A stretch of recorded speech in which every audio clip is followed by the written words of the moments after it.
Welcome to Get Your Goal with Paula B. I'm your host, Paula B. I'm a weight loss and menopause expert, certified life coach, and author of the book, Mind Over Menopause. On this podcast, we dive deep into the mindset tools and proven Get Your Goal formula that will help you lose weight for the last time. Are you ready to get your goal? Me too. Let's go. Are you ready to learn how to lose weight, love your body, and embrace life after 50 with a powerful new mindset? Mind Over Menopause, the new book by weight loss life coach Paula Bowers, is publishing June 27th, 2023 in hardback, digital, and audio formats. Pre-order now at getyourgoal.com/mind-over-menopause.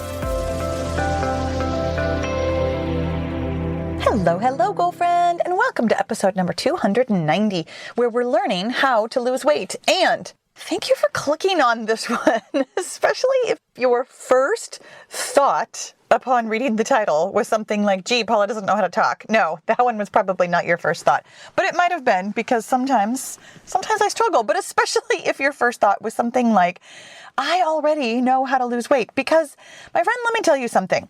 If you have weight to lose currently, if you're trying to lose weight, if you are on your weight loss journey, then you actually still have something to learn. And I, today in this podcast, have the exact thing to teach you.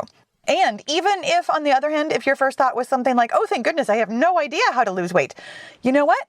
I have something to teach you too. And weirdly, it's the same thing. And in both cases, it's probably not what you think. We're not really diving into like the nuts and the bolts of weight loss today, or even the science behind it, because you can get all of that in my free weight loss program, the 5-0 method, and you can download that from getyourgoal.com. And I also have a really good podcast. It is episode number 257, and it's called How to Lose Weight. And you can go listen to that along with this one. And there's a link in the show notes or the description box that'll take you right to it.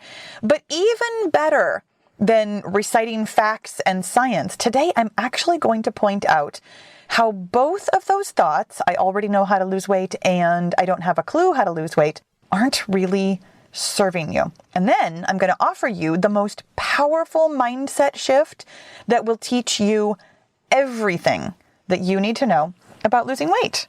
That's like a big promise, right? I know. Well, stay tuned because I'm going to deliver on it. Okay, so first up, telling yourself that you already know how to lose weight. It sounds on the surface like such a good thing, right? Like when you go through the two-step tool of finding your thoughts and deciding if they're helpful, this one sounds helpful. Like you know about how menopause has changed weight loss, you know, how like with dwindling estrogen and rising cortisol, how you can't just eat less and move more anymore. And you understand the science of how eating in a slight caloric deficit over time is the way that your body releases weight. And you know that the 5 tasks that we do every day, journaling, eating your calorie target, drinking your water, sleeping and exercising moderately. I mean, this is all really good stuff. You know how to lose weight.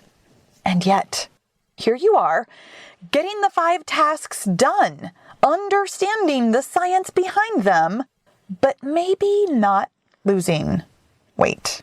Whether you're aware of it or not, here's why.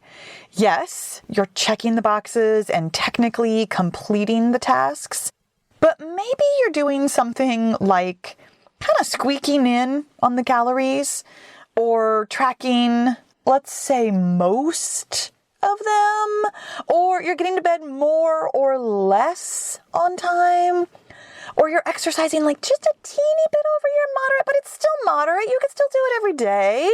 But here's the thing. Yes, you're doing the tasks because you know how to lose weight. But what is also going on is that you are either a little or a lot frustrated and feeling some resentment. The way that you might present this to me or on Facebook or to your friends or your family or whatever is by saying something like, I don't get it. I'm doing all the right things to lose weight, but the scale just isn't moving. Does that sound very familiar to you right now? Yes. Yes, me too. I know. I'm the one who hears this. So here's the thing. From that place, I have seen clients go a couple of different ways. Some women will just straight up quit what they're doing and go back to the drawing board to look for another program. This is probably the thing that I see most frequently. Some will linger and keep trying and just kind of quietly simmer that they're not getting the results that they want. And some will just get really angry and bitter that nothing ever seems to work out for them. And those are the ones that start blaming me or the program or their body or other people or circumstances or whatever. And the thing about any of these ways that this might go for you is that the thought stays the same, that they know how to lose weight, but it just isn't working. And it is so hard to be in this position. I've actually been here many, many years ago when I was in my early 20s. We've talked about this. I've talked about my weight loss journey a couple of times, how I was what I would consider myself kind of a serial dieter, a yo-yo dieter, somebody who could lose weight but would always gain it back. Well, I was also what you might call a program hopper. And you might not call it that. I do. I do now as a weight loss coach. At the time, I didn't see it that way at all. I really, truly thought that I was looking for the program that would work. As a weight loss coach now, though, this is something that I see all the time. When I was young and desperate to lose weight and really thought I knew what to do, I jumped around from diet to diet and program to program. And honestly, for the life of me, I could not figure out the way none of them worked the way they were supposed to. You see the ads and other people are getting results. You go to the meetings and other people are losing weight. You have somebody in your own home, like your sister, who does not seem to struggle with their weight. It just drove me bananas. I would go full steam ahead for at least a few weeks. And then I would fizzle out when I wasn't losing, or more than likely the case was that I wasn't losing fast enough. Honestly, I have no idea whether or not I lost weight. I just know that it wasn't fast enough for me. And then, after just a couple of months, I would always quit. Or to be more clear, I would quit following the diet or the program, but I did not quit complaining about my weight and wishing that I could get it right. That was the through line from, oh my gosh, my first diet at 9 years old until probably within the past 10 years, where I would still, no matter whether or not I was dieting, I was thinking about dieting and I was complaining about my weight and wishing that I could get it right. And at the time, so I was still really young. So to the best of my memory, I didn't really blame my body the way it's so easy to do now that we're menopausal. I've had clients who have done this, though. I've heard of women who really just felt that puberty was the problem. As soon as they started getting periods, their body was just ruined, or as soon as they had kids, their body was, working against them instead of for them. For me, at the time when I was young, that was not my go-to. I definitely blamed myself, though. Not my body self, but my personality or my character or, my essence. I thought for sure that I personally was too lazy or too stupid to figure it out. And I also definitely 100% blamed the diets and the programs for not working. At the time, I really believed, and I suspect that you might currently believe, that there was some magical combination of things to do that would turn the weight loss faucet on. And we're socialized to believe this, of course, and it shows up when you think you don't know how to lose weight, too. Thinking that you don't know how to lose weight presents as confusion or overwhelm or doubt. It presents like asking a lot of questions without maybe really implementing any or most of the answers, because you sort of think that that must not be it. And let me pause here for a second. For those of you who are listening who are like, but wait, I feel all of that. I'm angry and frustrated and confused and overwhelmed. And I definitely know the mechanics of how to lose weight, but also I have doubts about every program I've ever tried. Yes, this is what happens. And I promise by the end of this episode, my big promise, you'll have the answer to all of it. Because this is actually what happened to me when I started to write a book, this thing about I don't know how. I've known I wanted to be a writer since I was a little kid. I wrote my first, we'll just call it a novel. It was probably like 3 pages long, but I wrote my first novel when I was maybe 7 or 8 years old. I think I was 8. And I used to make like a little family newspaper. Again, it probably only lasted a couple of weeks, but in my mind, I was like this news reporter. I was the hard-hitting news reporter of the Craig family. And my newspaper came out every Sunday, no matter what. Or probably at least one Sunday. And I mean, I literally played with the typewriter as often as any toy. I loved writing. My parents even bought me this cute little charm necklace. It was a little gold typewriter. I wish I still had that. I have no idea whatever happened to it. And I totally wish that it was in my box of childhood treasures, but it is not. I have looked. The thing is, I am an avid reader. I'm a writer. And over the years, I've read, at least a good handful of like how to write a novel books. I had big plans of being a writer when my kids were little, which went absolutely nowhere. But here's the thing. Deciding to write a nonfiction book is actually very different from like my entire childhood and let's call it young adulthood of wanting to be a writer, because there is truly a different way to go about getting it published. So that was like the seed of my, I have no idea. I don't know how to write. I don't know how to do this. But here's the thing. I spun out on this I don't know thing for nearly 3 years. 3 years I was telling myself that I didn't know how to write a book. I asked my friend Lori, who is a published nonfiction author and currently completing her first novel, for help. And she gave me like tons of advice. Like I had resources. She sent me examples of book proposals, which is what you do for nonfiction. I don't know if you know this and it doesn't really matter, but I'm going to tell you anyways. With fiction, you have the whole manuscript written before you start submitting to agents and publishers.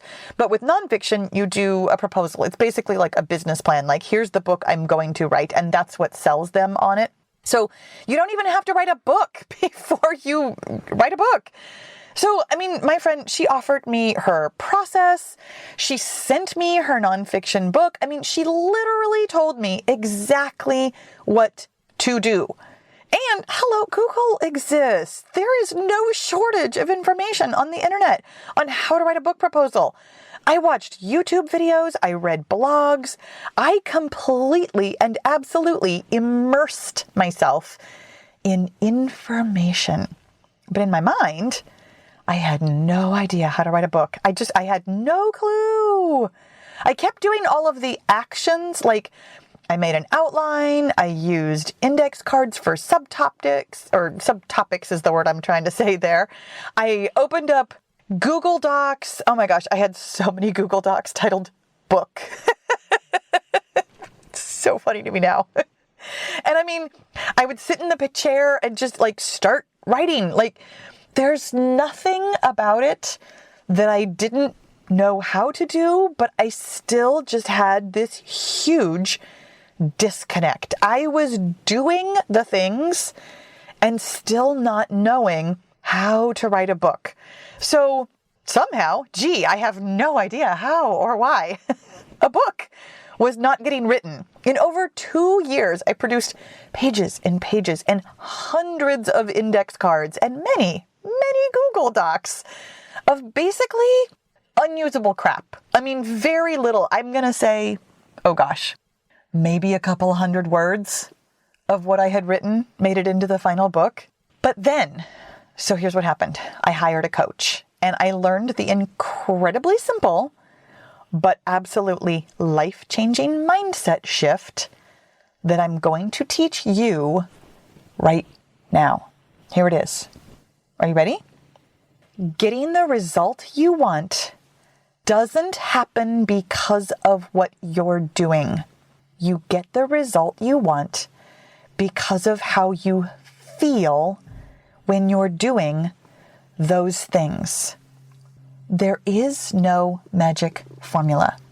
There's no thing that works or doesn't work. Anything works when you feel good doing the things. Let me say it again, really specific to weight loss. You don't lose weight because you're doing the 5 tasks every day. You lose weight when you feel good about those 5 tasks.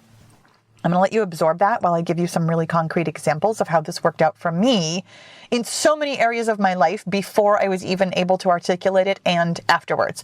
So in 2009, I trained for and then ran, I'm going to put it with a little asterisk here, my first marathon. Here's the thing. I was in fabulous shape. I was still very young. And 2009, I was 39. Well, I was 39 and then turning 40 at the end of the year. So still so young.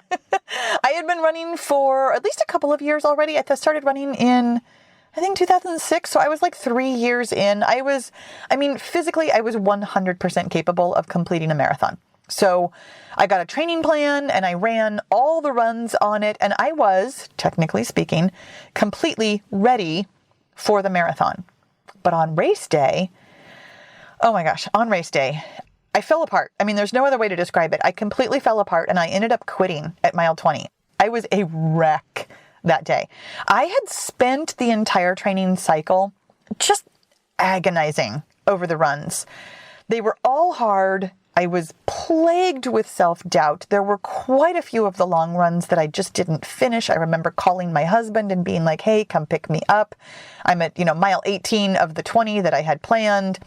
I was basically miserable the whole time. I was excited about running a marathon, and there was part of me that knew I could, but also there was part of me that knew I couldn't.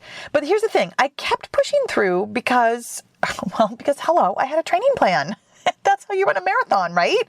You do the training and then you run the race. But here's the thing. For a couple of weeks after that DNF, which stands for did not finish, that's what they write in the official race results online, I sat with myself and I really turned it all around in my head. Like, what had I done that didn't work? How could I fix this? What could I do differently next time? Because I knew there was going to be a next time. I knew I could run a marathon, but I knew also that I couldn't. And here's the thing. This was long before I was doing any kind of official mindset work. This was years before I became a life coach. This was, I think, before I started doing money mindset work, maybe right around the time that I was doing money mindset work. So it wasn't official mindset stuff, but I was maybe on the verge of understanding mindset.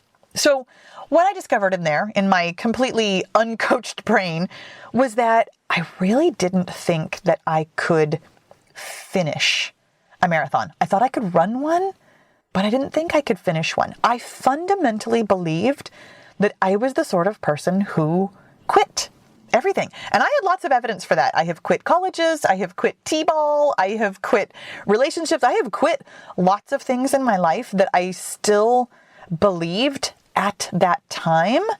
But when I was doing that unofficial but official mindset work, I discovered that I also definitely wasn't the sort of person who quit everything. At that point, like I said, I had several years of running experience. So I actually had a lot of evidence that I was capable of following a training plan and completing a run or a race the way that I wanted to. I had tons of evidence that I finished things. Plus I had 20 years of marriage and kids to prove that I could stick to things when I wanted to. So as soon as I dug up that old thought of how I supposedly quit, quote unquote, everything, it was actually really easy to just let it go. I'm not a quitter. So I embarked almost immediately on another training plan, and not another training plan, another training cycle with the exact same plan. And this time, interestingly, the runs were all awesome. They were effortless. I knew deep in my bones that I had dug up the thing that was stopping me. I knew deep in my bones that this marathon was happening. I was completing it. I wasn't going to quit because I don't quit. I felt, this is how it applies to what we were talking about, I felt committed and certain and really open to the possibilities of finishing a marathon. And No surprises here. 2 months after my DNF, I ran my actual first marathon. No asterisks. I finished that one with a smile on my face. Same exact training plan. I was doing the same things that I had done for the first marathon, the first one with the asterisk, but I got 2 very different outcomes because of the very different feelings fueling the tasks. Here's another one. You've already heard most of the story about how I struggled for years to write a book. That's what we were just talking about. So let me finish it up by telling you what happened after I hired a coach. First of all, just the decision to hire a coach, like at all, came from a completely different feeling than all of the wallowing and confusion I'd been doing for 2 years prior. I mean, just by looking her up on the internet, I was already in a place where what I was feeling was committed. I vividly remember looking her up. I had been wallowing in the confusion, the doubt, the overwhelm. I had been trying to write, and I had this thought, oh, I could just hire a coach. It sounds so funny to me now because it's so obvious, but I literally had not had that thought for the 2 years prior that writing a book had been on my vision board, that I had been planning on writing a book, that I had been trying to write a book, that I had been suffering through writing a book.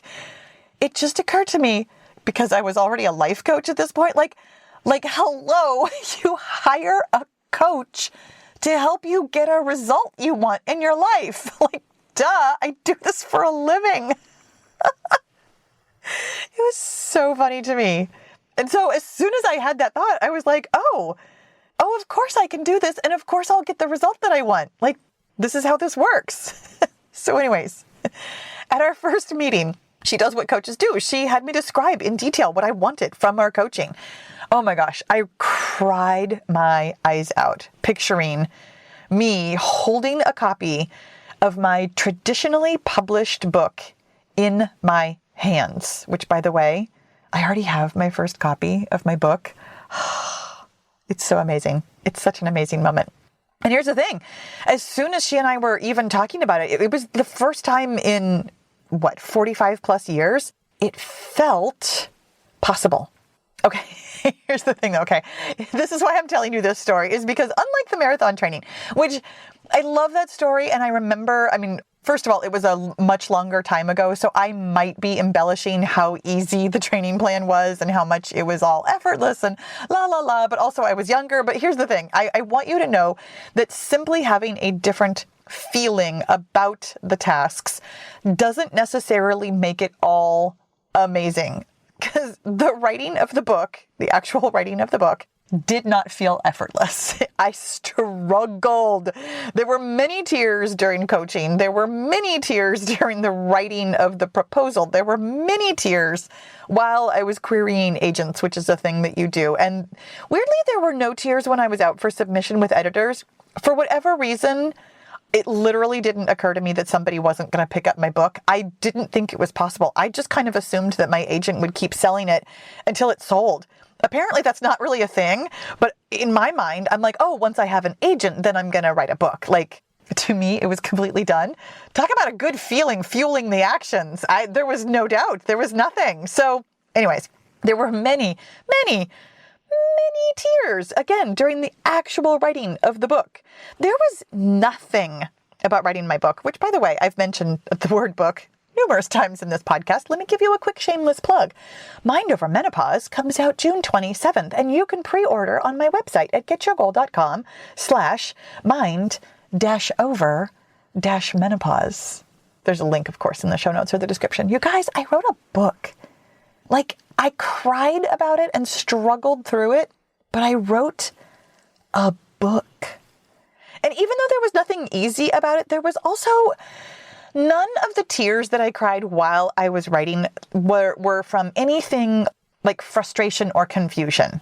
I should probably amend that. Some of them probably were, but I'm going to say 99.9% of the tears that I cried were tears of transformation. Like, I literally stripped away years of thinking of myself as stupid and incapable and unlikable. I let go of thinking that I was weird and unrelatable. I let go of everything that had held me back. I came to my writing every single day feeling love for myself and for you, the reader of the book. I loved myself so deeply while I was doing the tasks. And let me actually clarify that, because when I'm telling you the story about how I cried the entire time I was writing the book, I never cried while I was writing it. I cried while I was trying to write it. I cried while I was figuring out why I wasn't writing. I cried while I figured out how to put it all together. Like, the crying and the transformation all took place in my journal, and therefore the actual writing time really was kind of effortless. I actually can really relate that to the running of the training runs of the marathon. The writing itself felt so different because of all the transformation that I was going through outside of the writing. Here's the thing. Every single word in that book came from a feeling of love, a desire to be helpful, and this certainty of like, this is who I am. I'm a writer. I think that so often now, like every time I sit down to write an email, every time I sit down to write out an outline for the podcast, I'm a writer. It's just who I am now. And that's weirdly makes writing so much easier and so much more productive and gets me the result I want than all those years that I spent telling myself, I don't know what I'm doing. I'm unsure. I can't figure this out. Here's the thing. It's the same task. I put words onto the page until it creates a book, but it came with a very different outcome when I had very different feelings. In between the marathon and the book is a story that's maybe a little bit more relatable here on a weight loss podcast because it's from when I was trying to lose weight. So when I was in my late 40s and perimenopause was like really making changes in my body, I had put back on about 10 pounds. And I say back again, I was historically a person that was really interesting, and I'm definitely going to journal about that later. Don't mind me verbally journaling right now about the I am that just came out of my mouth, because I don't consciously hear I am a person who gains and loses weight. That's super funny. Anyways, I was a person who gained and lost weight numerous times in my life. And up until my late 40s, what I was doing was working and it was all good and it was fantastic. But then I put on this weight from a combination of like over exercising and unintentionally under eating. Actually, let me rephrase that one too. They were both unintentional because the exercise that I had been doing until perimenopause really came knocking at my door, it was perfectly fine. Like in my mid 40s, when I was running ultra marathons and training hard and running fast, my body handled it. But then my estrogen started not even dipping necessarily. It just started getting more sporadic. I figured out eventually that I wasn't recovering as fast as I used to, which is exactly what happens in menopause and the thing that we talk about, not necessarily in this podcast, but a lot of other times.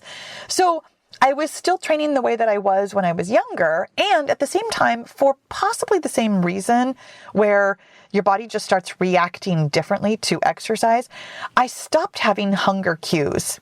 And that part was really unusual for me because I historically for 15 years of running and having a just fantastic metabolism, I was hungry, not all the time, but like I felt hunger.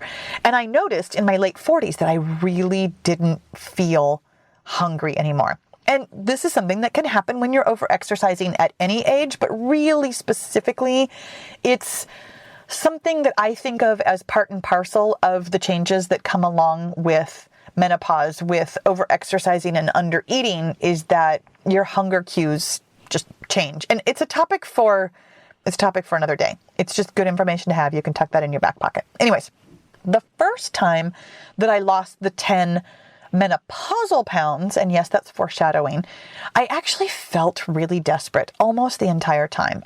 I was really just starting to understand how menopause was changing my personal body. And I was doing the 5 tasks. I mean, let me be very clear here.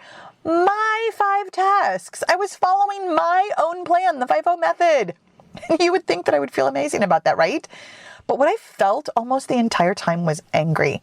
And let me just pause here really quickly. This is why I'm giving you this podcast today.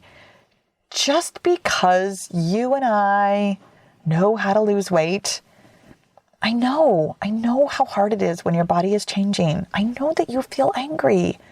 I was too. I was so angry at my body, and I was so sad that I couldn't do what I used to do, like exercise-wise specifically, and eating-wise. I went through a little bit of sadness about that too. Like, I used to be able to eat a lot. I used to be hungry all the time. My body was different. And here's the thing. I had literally, when I started losing weight this particular time, I had literally just run a 50-mile race. That was who I was. And now, for weight loss, I was walking like 2 miles a day. I felt so sorry for myself. I was sad. I was angry. I was self-pitying. It was rough. And here's the thing. Let me also tell you, I felt very determined too. Like, I wanted to lose the weight. I felt committed to following the process. I felt curious, like professionally curious, to see what weight loss would be like for me as a weight loss coach. I wanted to be able to tell you stories about losing weight. Ironically, maybe not ironically, interestingly now. At the time, I did kind of tell you guys stories about like, oh, here's how I'm losing weight. I remember trying really hard to put a spin on it. Not necessarily like, oh, this is so easy, or this is so glamorous, or this is no big deal. But I remember not getting super vulnerable at the time with, to be fair, I was going to say I wasn't vulnerable at the time about how angry I was. I didn't actually recognize how angry I was, even in the moment, until a little bit further on. I'm giving you more foreshadowing. I'll tell you, I didn't resolve the anger until the second time that I lost the menopausal weight. So the first time I was just feeling all those feelings. I was just feeling the anger and the sadness and the self-pity. And yes, I was examining it, but also in a very real sense, I just wasn't. Y'all, it happens. This is why I have no judgment for you. I have no judgment for you when you can't see it, when you're in the middle of it. I didn't see it either. It's hard, and it's worthwhile to keep working on this and keep coming back to your journal so that you can see. Because those feelings, they're the things that are stopping you. Anyways, getting ahead of myself. So I felt a lot of different feelings, and I want to parse out for you because on any given day, you personally might feel pretty okay about your tasks. And that might be why you're able to lose at least some of the weight that you want to lose. This is how I lost the weight. I mean, I felt okay. But here's what happened. I'm going to say 2 seconds. It wasn't 2 seconds. It was actually like 3 days. But more or less immediately after I saw that goal weight on the scale, I went directly back to everything that I had been doing, all of the overexercising, all of the undereating. And again, not necessarily intentionally on either one of those things. It was a level of exercise that I thought I could still do because I had been. And the loss of hunger cues is so subtle. It's worthy of an entire podcast one of these days, and I'm going to put it on my list. I did not intentionally say to myself, gee, you know what I'm going to do right now? I'm going to overexercise and undereat. But it is what I did. And the thing thing is, I'm laughing now because it's been a couple years, but within 3 months, I had 10 pounds to lose again. I put it all back on. And here's the thing, I wallowed in that one for a while, if I'm being completely honest. Because at this point, why wouldn't I be completely honest? And this was the thing that changed everything. I finally just got curious. I spent a couple of months just being like, I hate this, everything sucks. I don't know what to do. All the things that we've talked about on this podcast, all of the things that you might be thinking, I've thought them all. I really have. But here's what changed for me. I got curious and I decided to just soften myself to all of it. I understood that there was something, not that I was missing, but that there was something that I could feel that I just wasn't accessing. That I was so caught up in the self-pity and the sadness and the anger and the frustration and the confusion that there had to be something else that was available to me that I could tap into on purpose. And curiosity is almost always my gateway there. And as soon as I decided to just soften myself to all of it, to menopause, to weight loss, to my business and my life and grief and relationships and just literally everything. I just softened myself. I allowed things to be what they are. Not coincidentally, this is around the same time that I decided to just go ahead and certify as a life coach because I understood that there was something for me that I was ready to learn. Really specifically, the tools of life coaching, but also about myself. And here's the thing. It still took me 9 months to lose those 10 pounds. like letting go of the anger, feeling all the way through it, feeling the sadness, feeling the grief. It wasn't fast. This is the thing that I often want to say to you and sometimes don't. So I'm just going to say it to you today. I don't like promising you fast weight loss because your body is really, truly going to do what it's going to do. But when you sit with your feelings and sit with your self-awareness and sit with your journal, it is significantly faster than quitting, which is what you could do instead, what lots of us do instead. So yes, it took me 9 months to lose 10 pounds, but that was way faster than just being like, well, F it. I put on menopausal weight and this is my life now. And I guess I'm just going to be angry and sad forever. And I don't want to oversell this about how it was difficult in the moment because it was. Some of the feelings felt very uncomfortable. And you will notice that on your journey too. When you feel the uncomfortable feelings of anger and sadness and grief, it's tough, but it's also only tough for 2 minutes. And then you can let go of those old thoughts that don't serve you anymore.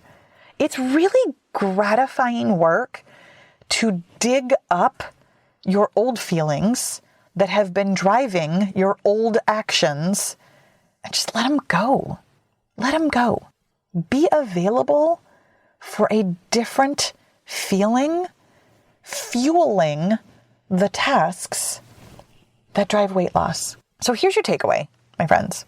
You do know what you need to know about weight loss. And if you don't, just go download the 5-0 method and listen to the other podcast. Because seriously, the science is actually really, really simple. And you can learn more. The thing about this is that this is really gratifying work. And that is actually the feeling that I think fuels almost everything that I do now. Really specifically, it fueled my final weight loss. And it's the thing that has kept the weight off is gratitude. Every single day, I'm so grateful for my menopausal body now. It's taught me everything, literally everything. It's amazing and it's beautiful and it's adaptable and changeable. My menopausal body is who I want to be when I grow up. My menopausal body just does what she needs to do. Here's the thing, my friends. You can learn 2 things from this podcast. First of all, you can learn which feelings are not driving weight loss for you, which is to say you get out your journal, you find out what you're thinking and you're feeling right now. And second, you can learn which feelings are going to drive sustainable weight loss for you. You heard my stories. Some of the feelings that fueled my greatest successes were things like commitment, certainty, curiosity, openness, and gratitude. Those feelings and more, anything you want, is available to you. So my friend, stop thinking so hard about what you're doing and start paying attention to how you're feeling when you're doing those things. Thank you so much for listening. I really hope this was helpful for you today, and I'll talk to you again soon. Thanks for listening. Be sure to leave a rating and review so other women of a certain age can stop struggling with the scale and start loving their menopausal bodies.